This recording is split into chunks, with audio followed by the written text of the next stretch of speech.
But yeah, we digressed.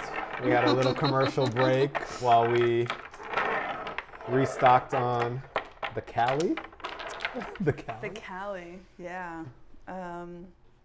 This is one of the women winemakers that we had, or that we have now. That's dope. We had to really, our wine program is just this interesting part of our business because we started working with our friend Vinny Eng, who was helping us create this wine program. And so spirits, you know, to have a beverage store that is competitive and kind of has all the things you need, we really have to buy across the board. Yeah. And with our wine program, it was this opportunity to keep it really hyper-focused. Excuse me, the bubbles.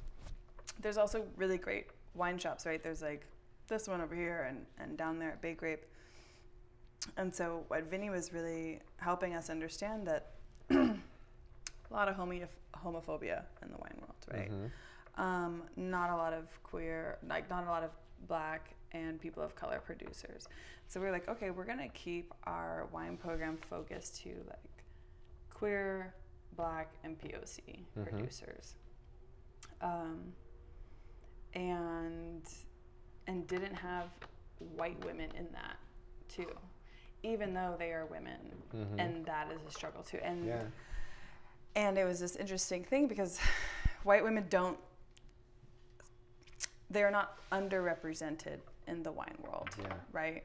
Yeah, that makes sense. Right, and so we were just like feeling so good about that, and And then there were some wines I wanted to bring on, and what was the quote? It was like, well, if you want to open the aperture.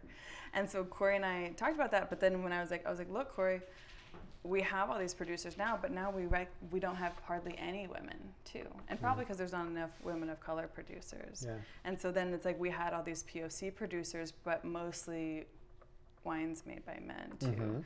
And so we did open the aperture for also wines made by straight white women, which feels so uncomfortable even to talk about. Like that, because it also feels like we are doing, sometimes it feels like we are doing what we don't want people to like, to create these like really firm categories. But like we are doing, like we really had to do that. I think you had to based on the selections that you have. But the way I look at it is you set a priority list, right? You had certain intentions that you wanted to execute. When you got to trying to do that, it only created a limited selection. And maybe it's not enough of a selection that you could say, hey, this is all we have to offer. Well, it wasn't that the amount wasn't good. It was just like about representation then too. Because then we're like, okay, now I don't feel represented in this wine program, right? Yeah, but I think the fact that you reverse architected everything seems like that's okay. Like, I think so much of in the world that we live in sometimes go immediately to serving those demographics without thinking about the demographics that you all have prioritized. Like, and they don't even do the due diligence of saying, hey, we're gonna go and include those groups. Like, it's great if they're welcome to participate, but like, I think it's okay to be unapologetic, in my opinion. Like, I think it feels uncomfortable. It's uncomfortable. I am working through that a lot. I feel I've often, and I hate that I feel uncomfortable when telling a rep, and oftentimes we're telling reps like, here's what we are interested in buying. And we kind of just do this like underrepresented to the front, basically. Yeah. Queer, Black, BIPOC, Indigenous, like, And then it's been really interesting because they go, oh shit, I don't think I have anything. And that's like this interesting reflection point for them. However, it's an opportunity to take that data and provide that to whoever they work with to say, hey, we should be thinking about this because it's a market that we're missing out on. The educational piece is not on you to do that, but that's on them at that point. So I think it's great, like, to know, like, I think it's helpful to know that they know that whoever is in the space knows that there's work to do, that they can't just rely on business as usual to get things done. Right. And that's what y'all are and yes, it's completely hard. So I don't want to underestimate what it is that you all are doing with that, but I think it's pretty amazing that you have set that as a part of your business model. Oh yeah, I mean, I feel good about it, and that is a thing that I'm working towards, because we've been made to feel uncomfortable our whole lives, and but maybe because I'm so aware of that, I don't want to do that to other folks. Your family's from Trinidad, right? Yep. Yeah, and I see that you have 10-1 rum in the house now. Trinidadian dude. Yeah. Yeah. Because lots of rums are being produced in Trinidad. Yep. Angostura is based in Trinidad. Yeah. How in, like, just your perspective, you don't have to answer for all Trinidadians, but, like, what have you seen as the relationship to rum?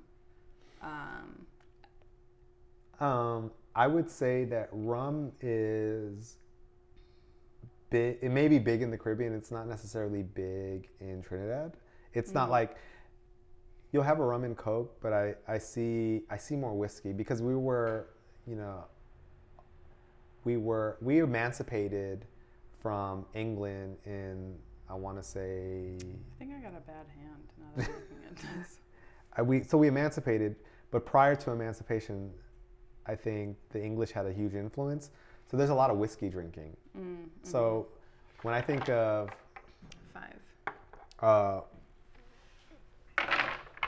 when I think of rum, it's like my uncle, he drinks Bacardi. Yeah. Like he's not into the artisan brands. Like they'll drink Angostura, like 1919. That's like one of my favorite. But yeah, they just consume like Bacardi. My mom actually, when they actually visited Puerto Rico and visited the Bacardi distillery, and they said it was the best rum they've ever had. Oh wow. I bought them a bottle of 10-1. I think they still have it. I mean, it's funny, in my family, we've been having a lot of conversations about supporting like Black-owned businesses, particularly in this beverages space. Like, I bought the 10-1. That was delicious. I was able to get the Black-owned tequila. What is it? Antille. And yeah, they bought that for me for my birthday. So I think in the Caribbean, though, there isn't ownership of the fact that we produce these things. Like, we produce them, but they've all been... Because there's, from what I'm understanding, there's actual very little ownership. There's very little. Like, we might own it's a very like the like, colonization is still very much in place. Yeah, for sure. Like, my grandpa in Tobago, which is the smaller island of the two countries, they had cocoa fields. They had sugarcane fields. So, like, they were farmers. They weren't distillers. And so it's kind of like coffee. Like, we know the story of, like, we produce it, but we're not the B to C distributor. Yeah. We're more so we're above the supply chain. Yeah. And so that's pretty much how liquor I think spirits are in the Caribbean, is like, we're not the producers. Like, 10-1 is an exception. It's not the standard. For sure. Yeah.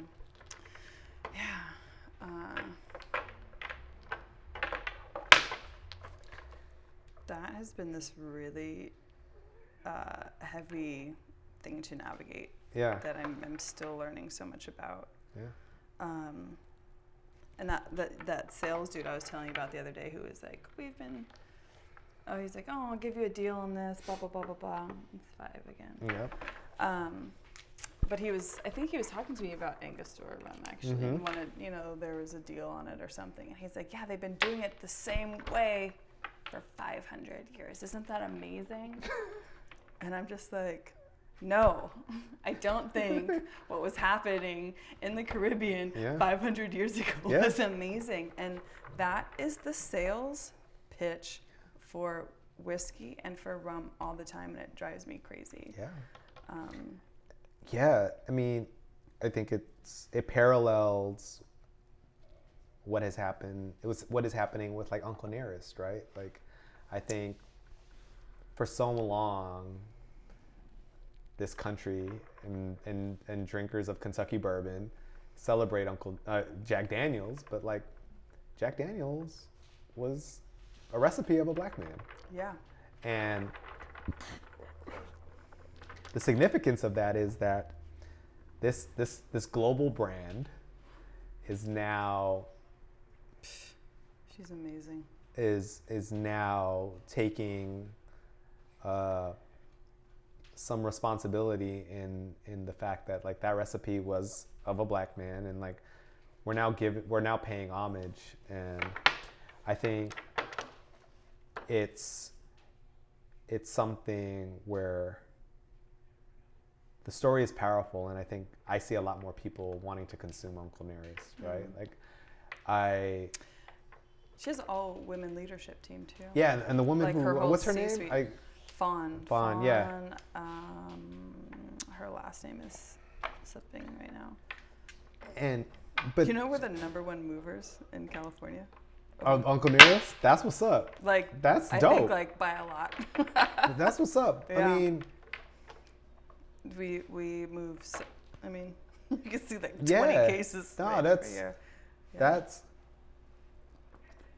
We actually got I got the 1884 at the house. Mm-hmm. And people are excited to see it, and like, it's great. I mean, in the world of like spirits and champagnes, like the fact that Jay-Z built a champagne brand, and now I don't know his champagne brand. Ace of Spades. What is that? Armoire. De Brignac. LVMH. Moet bought 500. They are now shareholder. Like they bought a stake in the company. Oh, for $500 million. I gotta look into that. Yeah, and so this black-owned brand that was created from the ground up, at a time when the CEO of Cristal said, we never intended for this urban demographic to participate in our lifestyle. Pulled a Tommy Hilfiger. Pulled a Tommy Hilfiger, and that's when Jay-Z said, we're going to start our own brand. Yeah. 10 years later, he now sells 50% stake in his company for $500 million. Wow.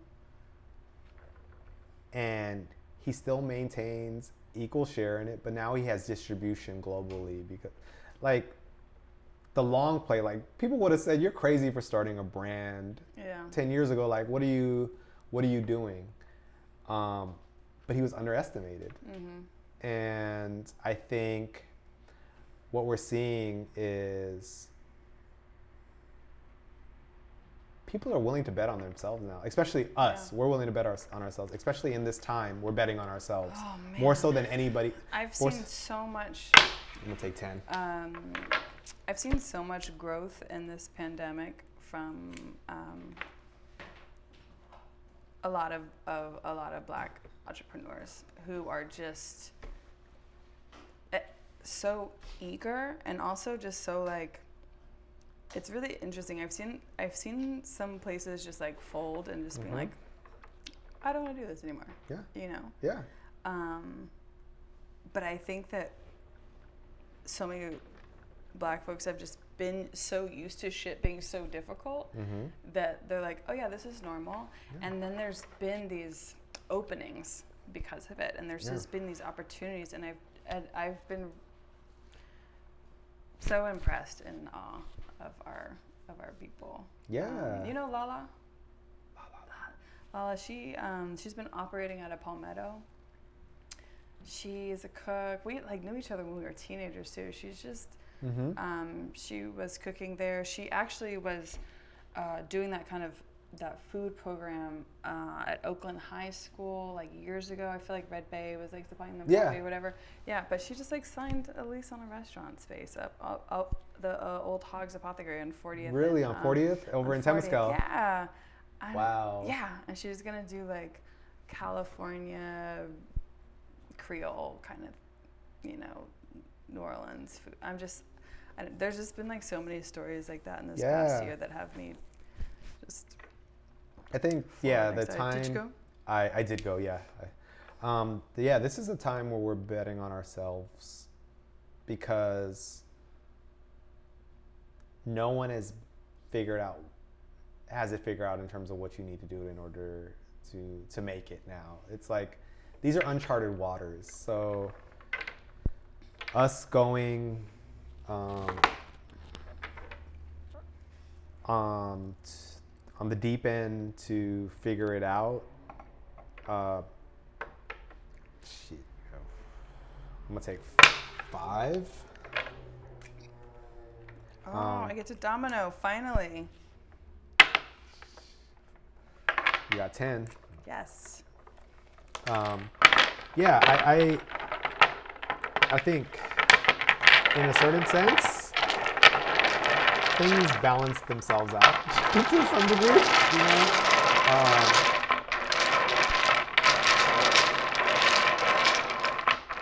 But we certainly have to play the long game. Mm-hmm. I don't think we're out of the murky waters yet. That's gonna take time. But 10. Okay. All right, Jess. Let's see.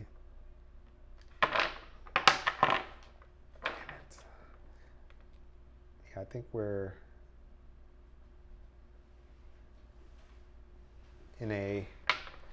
it's an interesting time, I'll say that. I'm excited for it. Yeah. I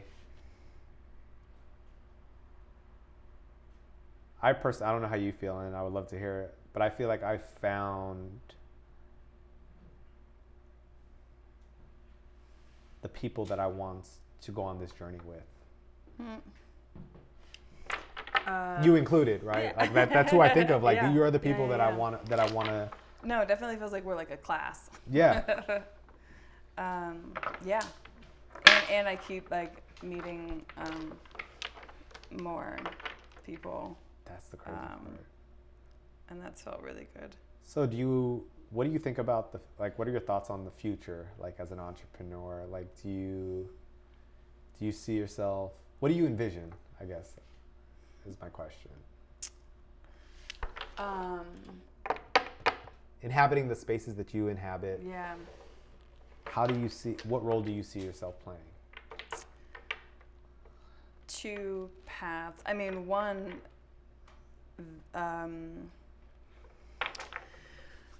some of the things that transpired with our rum buying process and mezcal buying has really just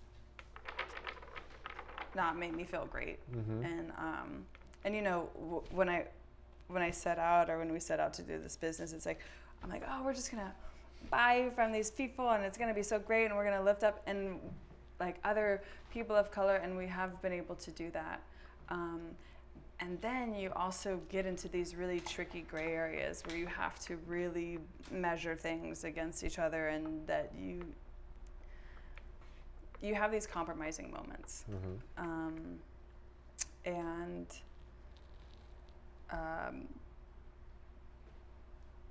And it's been really tough. And so at one point I was like, I completely stressed myself out in the shower and spun out because I was like, damn it, I'm going to have to become an importer now.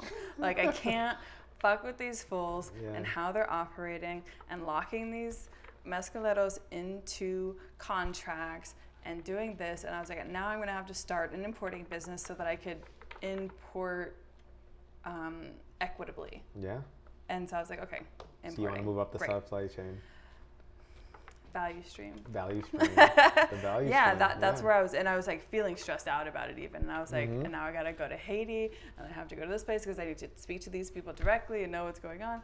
And so I definitely see that as a possibility, and something I think I would feel really interested in too. Yeah. Gives you the opportunity to explore.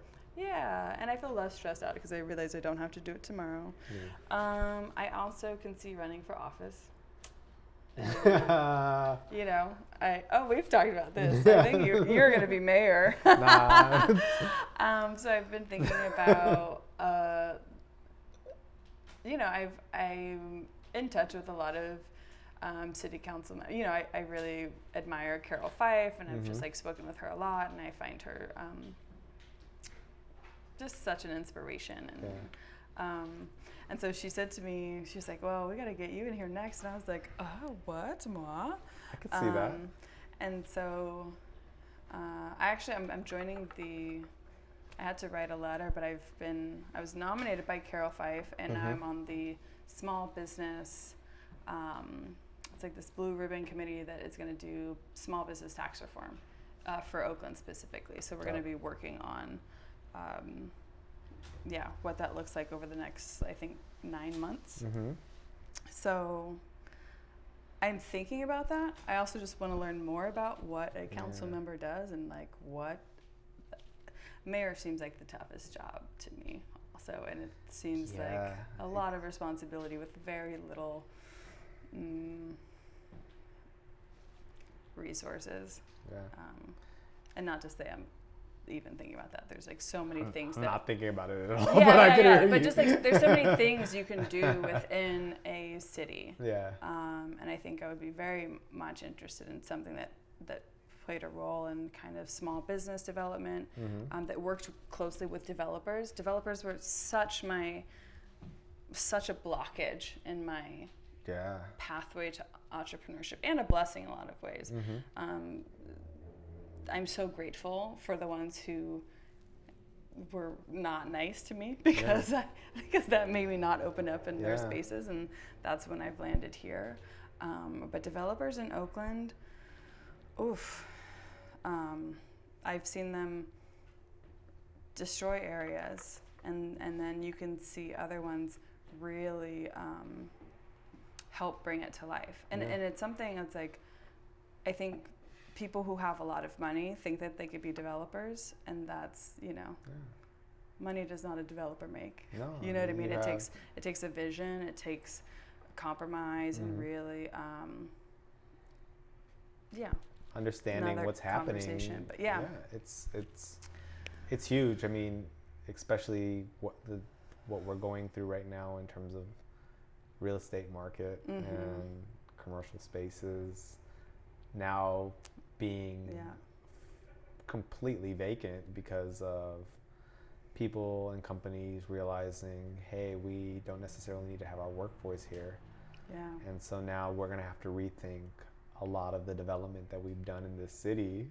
And I imagine that's going to happen across many U.S. cities in terms of like, what do we do to utilize these spaces? And like, I imagine it's going to require working with small businesses to think about that, because small businesses are usually the life force of the economy.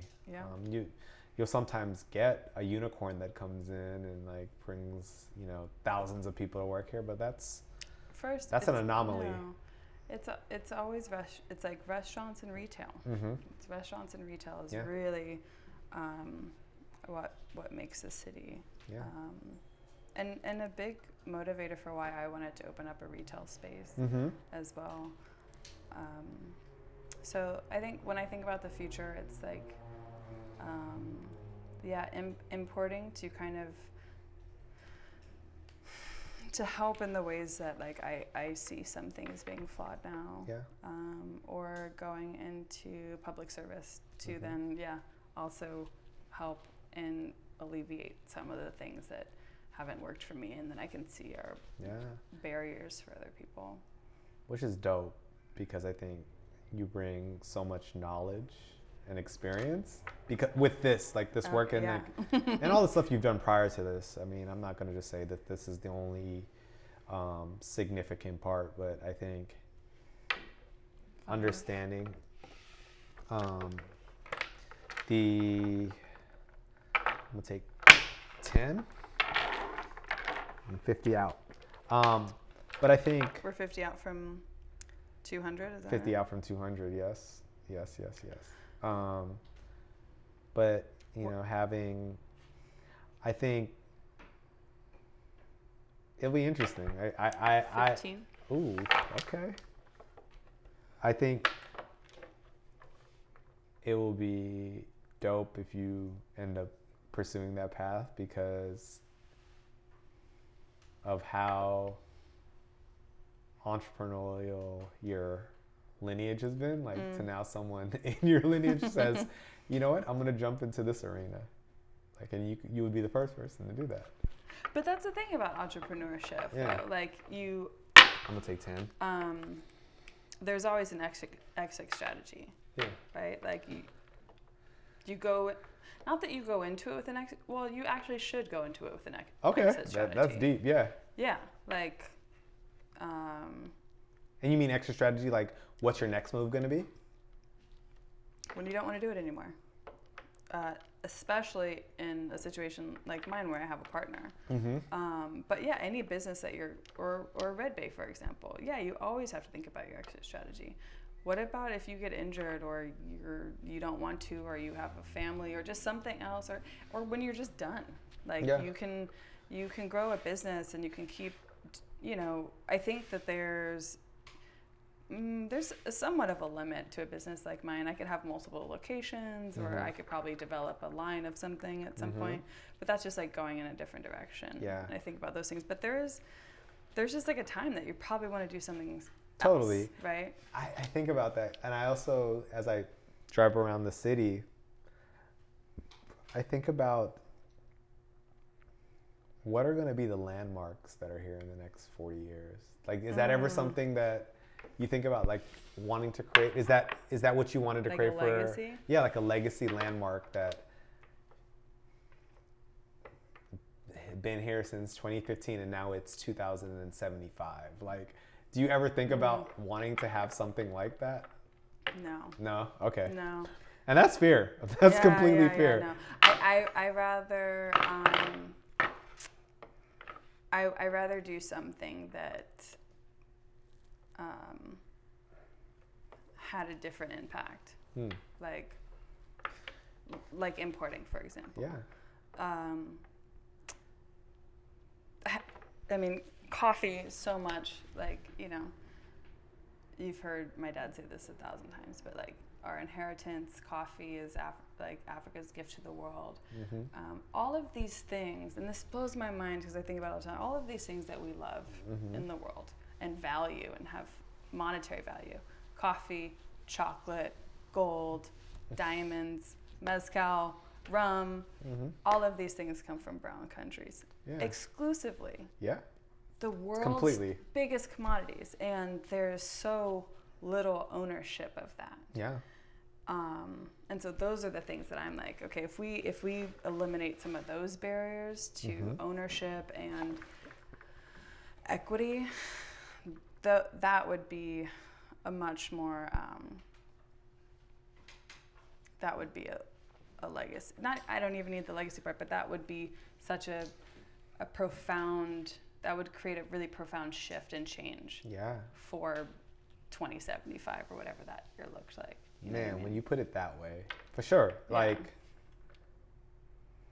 if our goal, I can't imagine 2075's youth caring about anything that was established in 2020 also. No, totally, yeah, you're right. Like, you know it might what I mean? not be Like, even relevant for them. Like, they're like, bottle shop, I know how to make my own. I don't think any of these things are, which is an interesting, but I think you raise a very interesting point that I think is something that we... Ooh, that is 15. Yep, it is. It's an interesting kind of understanding that things will evolve, and you recognize that you may have more of an ability to influence not just the inventory, but like you can start to like really influence the industry and the way that things operate. And when we start to change those things, the outputs may look different. And so building a business like this is creating an entry point for you and others to be able to start making those end paths towards that change. Like, you needed to find a place to start. And it just so happens that you started in retail, but to get up the value chain, like, you now are having conversations. And you don't even know what the problem is either. Yeah. Like these things kind of reveal yourself. That's interesting. Have you heard this this kind of saying, is this like, I don't know, I think my dad and I were talking about this too, about legacy and about what he's leaving to his children. And but this idea of doing it for your last name and not your first name. Yep. You know? And so, and that is that thing of like, okay, I don't need Alkali Rye to be this thing that exists 20 years from now. Yeah. But my last name, right? And that's not even just your children or your descendants. It's also our people, right? And so, just I keep reframing myself in that, like not doing things for my first name, but for my last name. Same question to you. What does the future of Uplifters look like? It seems like you have to, the name alone, you have to keep going up, right? Yeah, for real. Like, I think, I mean, the ethos of all of this is really to empower and to uplift people, and that's my core mission. Like, I mean, the brand can go away, but I think at the end of the day, it's a personal mission of mine to continue doing that. Like, really bringing attention to the people that are doing incredible things, that I am observing, and some may be observing as well, but may not know of it, as there may be people out there that don't know of it. So, like, to highlight that, but also to offer myself in solidarity to that, you know, working in collaboration with people who share that value system. I'm gonna take 10. Nice. I think the vision for me is to create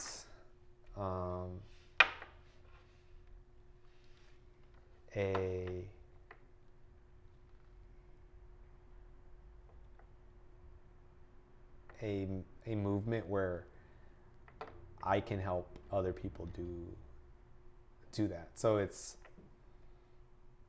whatever I have learned, I want to be able to share that, and I want to create vehicles for doing that. So, like, something like this is, we're sharing stories that people can watch a month from now, 5 years from now, and probably gain some knowledge from. Like, I want to just create things that help people. Oh, that tripped me out that, like, yeah, people could watch it 5 years. Things just live forever. Yeah, but I think things live forever, and I think my goal is to help people self-actualize. Like, I want that to happen. That's my vision, is like sharing whatever it is that I've been introduced to as a resource, to be able to share that back out. Like, it's not mine to own. So like, in the same vein, like you talk about the ships rising at a high tide together, like, anything that I learn, I'm sharing it with anybody, and I'm not charging anybody for that. I'm not. Right. I would love. That's my vision. Is like, I want to be able to give free game. Like, for sure. That's that's what this has been for me. It's like we're exchanging energy, and I'm appreciative of that. And so living in that vein of like understanding like this is to be shared. This is not mine to be like hoarded and consumed by me only. That's what I try to impress most upon my siblings in any kind of youth. Because now at the ripe age of 35, I feel so mature. But I think that people really, and I see my peers do it too, I think people really undervalue the free conversation, like just the information that's out there, the mentorship. Mm-hmm. People don't go, like, mentorship is everything. Yeah. You know who I check in on every now and then is Jeffrey Pete, who owns Jeffrey's Inner Circle. Oh, yeah. So I just went and visited him last week, and I'm going to go back next week. I'm going to just, like, help. I'm just going to, like, organize his office or something. Mm. And he stopped by today because I told him, I was like, just stop by and you could have a shot at any time. And and just being in his presence, and I was there for probably an hour, just hanging out in his office. The stories that man has. Dude, that'd be a great person to speak to. I was gonna say. Yeah. Jeffrey would be amazing to speak to. He is amazing. He bought a building. He bought one of the historical landmark building in Oakland in what was that, 1992 maybe? Yes. Yeah. Talk to Jeffrey Pete. Is this not anything? Oh. I don't think it is. Ugh. Domino. Ew. Mm. Ooh. Ugh. But that is 10. All right. I'm 5 out. Oh. We got to finish this one. Oh my God. Longest. But Jeffrey Pete. I mean, that's Jeffrey Pete is good. That. I mean, Jeffrey's Inner Circle for music, for like culture. Like this was. I don't even say, I'm going to be honest. Hobnobbing. Like, yeah, like this was prior to my time moving to Oakland, but like, I remember it. And I remember you all collaborating with him, like, when we had, got connected. Yeah. But my mom used to be a cocktail waitress there. Really? Yeah, my mom was a cocktail waitress. That's another person I need to talk to is your mom. Yeah. She'd love to talk to you. No, my mom, so when I used to be at Jeffrey's when I was like... That's so dope. Probably like 7 and just running around that place. That's so dope. I remember when Jeffrey's was in Jack London too. Yeah. That side before he moved into the downtown space. Downtown was on 14th Street, right? It still is, yeah. It still is. Does he still have that spot? Yes. That's so... He's still operating. That's what I'm telling you. I was in his office when you said his office, I just assumed he had an office. But he still has the location. He's starting jazz nights next week. That's what's up. That's tight. And that's tight. So many of these like white dude developers have approached him, and he's just like, no, thank you. No. He's an essential part of it's where he is the intersection of where people meet in Oakland, because it's like that's the transfer section of like bus stations and BART. Where everyone protests. It's like this, yeah. Man. Oh, you're not making this easy. I just want 5. We're gonna. But you opened up a whole other box of like, now that's an entrepreneur. That is an entrepreneur, right? Like. Yo. I'll arrange that. He was here today. That's what's up. Yes. Jeffrey P came in and handed me $100 and was like, pack me up something nice and I'll come back and get the change later. And so I packed up a bottle of Uncle Nearest, had his change waiting. He never came back for it. He walked by and I was like, Jeffrey, I got you thinking. He was like, I'm good. You just keep it. What? Yeah, that's gangster. That's just Jeffrey. And then that's so gangster. But when I saw him in his office last week, I was like, Jeffrey, anytime you want to combine. So today he was like, hey, I want to taste of something. So I brought him upstairs and I poured him some Amaro Nonino because I was like, I think he's wanting something kind of more sweet but still has some bite to it. And he just like walked around the store carrying this Amaro Nonino that I poured him. And I wouldn't let anybody do that, but I'm gonna let Jeffrey. But you're gonna let a legend like that. Absolutely. Yeah. Just Rihanna, just walking around holding his glass. And I'm like, you can do whatever you want in here, Jeffrey. Man. Absolutely. That is so beautiful. Yeah. Wow. And then he just like keeps on walking. But like the fact that the gift of game that you've been surrounded by your entire life, that's like that's an aura. Yeah. I am super lucky in that way. But also, you might be like T'Challa, the one. you might. Oh man. Okay, so. Put me in my misery, Jenna. I can't. I can't. Like I need to redeem myself from last game with Monty. How far away am I behind you at this point? You're at 215. Oh, 165. You need 35 points.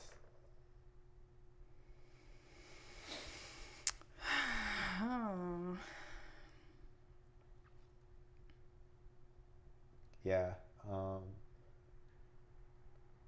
Jeffrey. Jazz music. Jeffrey Pete. Will there be jazz music in this venue at some point? Up here? I don't think I could use up here for a long time, to be honest. Yeah. I think just because things are just getting busier. Yeah, well, we got approved. I got approved for like a massive parking thing, and I'm gonna do it in the back. A parklet? Mm-hmm. Dope. I'm gonna do it in the parking lot. Okay. But we're planning that for June. And Nice. then I'm thinking about maybe trying to partner with the Grand Lake Theater and to show movies back there. Very cool. And it's really interesting because we are opening back up, but people still don't feel comfortable being all inside that much, and so we're just gonna see how it goes.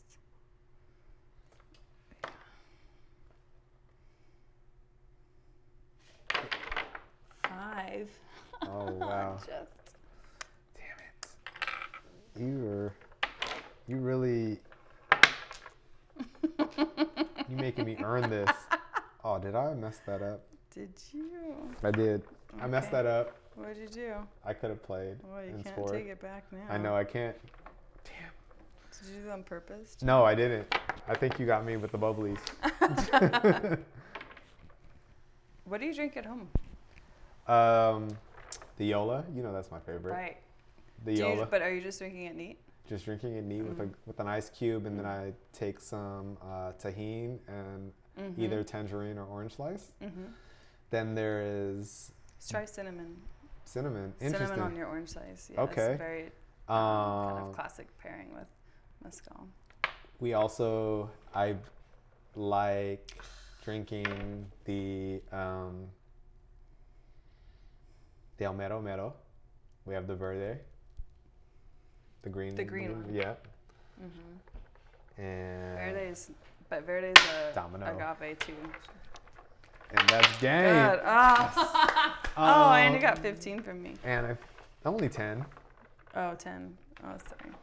Good game. Yeah, but like, I had what's the... Do you want a handshake over the game? It would be like my first handshake in like a year. Yes. Cheers. Cheers. Good game. Good combo. But what was it? Tequila. It's in the black bottle. You have the 3 tiers. Tepozan. Tepozan. Yeah. I got that from my grandpa last week when we drank that. Good. Yeah, he enjoyed the anejo. That's like this young Latino dude is the owner of that one. That's dope. And I'm always just so happy to see that. Yeah. Because if I see George Clooney on that fucking motorcycle one more time, I'm gonna just pop the tires of that truck. Yes. So folks need to stop in, support Black, brown, folks of color, people who are doing amazing things, bring it's actually not high hard to do. quality. You could just get your own, get your favorite beverage. Yeah. Whatever you want, I will be able to find it for you. in this bio, black, brown, queer producer. So it's so easy for us to buy black. Totally. Yeah. And we could do it online too. We can do it online. We deliver. You deliver, so there's no excuse. We next day deliver, ship, California. Yeah, but no, this has been really great. Thank you. Thank you. Yeah. All right, y'all. It's a wrap. Oh my God. That was cool.